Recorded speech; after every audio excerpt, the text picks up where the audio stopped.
We're now on to chapter 11 of Romans. Paul starts this chapter by asking a very serious question. Given that Israel has turned away from God, which Paul was describing in Romans 10, has God now rejected the people of Israel? Absolutely not, says Paul, because I, Paul, am an Israelite and I've not been rejected. Now, to prove that God has not rejected them, Paul gives the example of Elijah, who complains to God that he, Elijah, is the only one serving God. God replies, I've 7,000 who have not bowed down to Baal.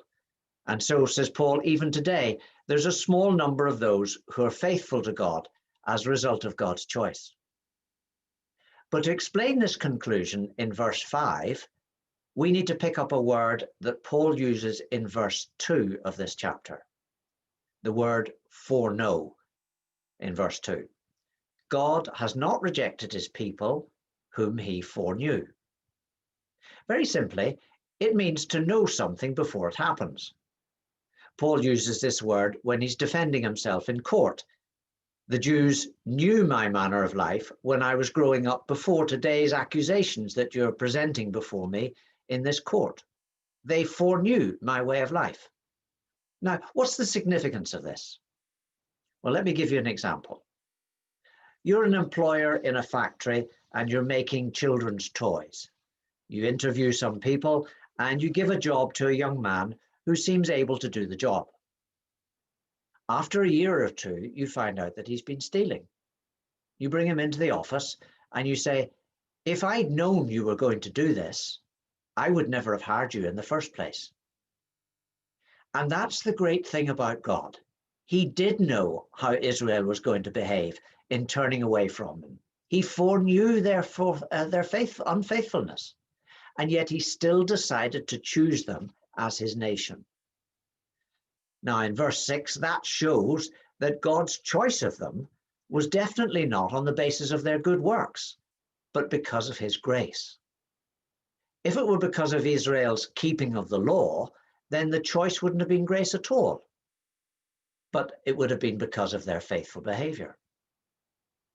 So in verse 7, he says, what the nation of Israel was looking for, that is righteousness, it didn't get. But the chosen ones among the nations did. The others were hardened. And verses 8 to 10 tell you the quotations from Deuteronomy 29:4, Isaiah 29:10, and the Psalms to prove from Scripture what Paul has been saying. So now the question is, in verse 11, did they stumble so as to fall? Meaning, did they sin to the point of no future forgiveness? And again, Paul uses this comment, God forbid, or absolutely not. As a result of their failure, salvation has come to the Jews, or to the Gentiles, to make the Jews jealous. If their sin has resulted in the riches of the gospel being available for the Gentiles, what will it be like for the Jews when the full number of Gentiles turn to Christ? And now in verse 13 and 14, Paul turns to the Gentiles who were boasting that they were now the chosen ones from God, and says that he works at his own ministry of preaching to the Gentiles to make Israel jealous. His job is doubly important, not only because of the need for the Gentiles to come to Christ, but also because the more he fulfills his role as an apostle to the Gentiles, the sooner will be the day when the Jews come back in large numbers to the faith that they lost, the faith in the Messiah. Now, verse 15 creates some problems in translation because it now talks of the rejection of the Jews. But verse 1 says that God has not rejected the Jews. So what does this mean?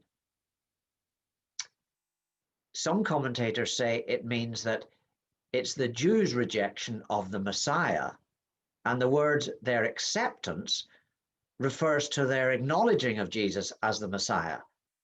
And you could make a case for this interpretation, but I think the clue is in the meaning of the word that's translated rejection. It occurs one other time in the story of Paul in Acts, when he's been transported to Rome. The boat he's in is in danger of being wrecked. And he speaks to the sailors and says that there'll be no loss of life. The word loss is the word translated rejection here in verse 15 of Romans 11. If the loss of the Jews amongst those who make up God's salvation people becomes the opportunity for the reconciliation of the Gentiles to God, what even greater salvation story there will be when the Jews are accepted again. It'll be like the final resurrection, a massive number coming to life. In verse 16 and 17, Paul then gives two illustrations from everyday life. Verse 16, a piece of dough from a large lump is made up of the same ingredients. If a piece of the whole lump is holy, then the rest of it's holy too. The argument is, don't write off the rest of the lump, it comes from the same source. If a piece is holy, that is, it has a unique purpose in God's salvation plan, then the rest of the lump is part of that plan also. If the root of a tree, which are the patriarchs of Israel, if the root of the tree is holy, then so are the branches. Paul takes up this example of the root and the branches and uses an olive tree to make his point. The argument takes up verses 17 through to 24. The root, as I said, is the patriarchs, the natural branches, the Jewish nation, and the wild olive branches are the Gentiles. The natural branches have been broken off, and the wild branches have been grafted in. Paul warns them not to be proud about this, as though they're now the chosen people instead of the Jews, and cautions them that the Jewish nation fell because of unbelief, and they as Gentiles are there because of their faith. The right attitude is to fear God, not to be conceited. If God didn't spare the Jewish nation because of their unbelief, there's no reason to believe that he would not deal with the Gentiles in the same way if they were to fall into unbelief as well. This is addressed to the nation of Israel and the Gentile nation. It's not saying that Christians need to be careful or they might lose their salvation. A very obvious example of that is the state of Great Britain today and the loss of the former empire. The British Empire used to include Australia, Canada, India, Sri Lanka, parts of Africa, Malaysia, parts of America, Hong Kong, etc. Where's all that now? We're a nation struggling to keep together the four parts that are left. We're no longer the Christian nation that we used to be, and our significance on the world stage has fallen dramatically. If wild olive branches, the Gentiles, were included in God's salvation plan, how much more will the natural branches be grafted back in again if they turn from their unbelief? In verse 25, Paul then concludes this example by stating that the Gentiles need to be clear about this mystery and not be deceived through their own foolish natural wisdom. The solution to this mystery, the thing that has been hidden until now, is that the hardening of the Jewish people has happened until the full number of Gentiles come to salvation, at which point the Jewish nation will turn back to their Messiah. Verse 26 says, and thus all Israel will be saved, meaning this is the way that the Jews will come to faith, not through an immediate turning to God's Messiah, as you would expect, but through their hardening, the salvation of the Gentiles, and then the harvest of a large number of Jewish people.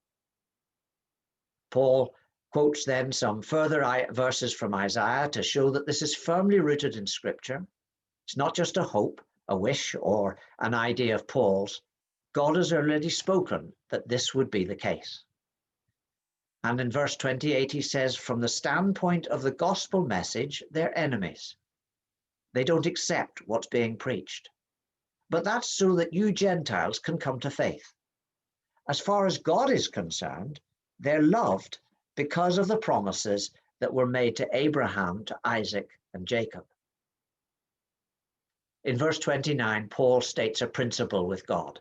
His gifts and his calling are never taken back. God's calling for the nation of Israel has not been swept aside, And Paul reminds the Gentiles in Rome that God is not finished with Israel and that the foundation of the Christian faith has its roots in the nation of Israel. This is true of spiritual gifts also. And while it's not a subject I want to get into here, the lesson is that if God has given you whatever spiritual gift, it's there for all time. It might lie dormant through lack of use, but it's given to be used and it's never taken away. In verse 30 to 32, Paul summarizes again the argument of this chapter. God has shown mercy to Gentiles through the disobedience of the Jews. And just as Gentiles were disobedient and yet shown mercy, God will do the same to the disobedient Jewish people. All have been disobedient and all can be shown mercy. In verses 33 to 36, Paul finishes his whole argument with an outburst of praise to God for the depths of his riches in both wisdom and knowledge. No one could have thought of a plan like that, and no one is ahead of God in giving because, as Paul quotes from Job, everything on earth is his in the first place. Paul finishes the section on Israel with total admiration and worship for God, who created the plan of salvation and the faithfulness in which he, God, has carried it out. This is always a good place to stop and to ask the question, has your study and mine of this book of Romans so far caused you to sit in wonder and admiration at God's mercy, his love, and his absolutely thorough and wide-sweeping rescue plan for a creation that fell into sin and into death?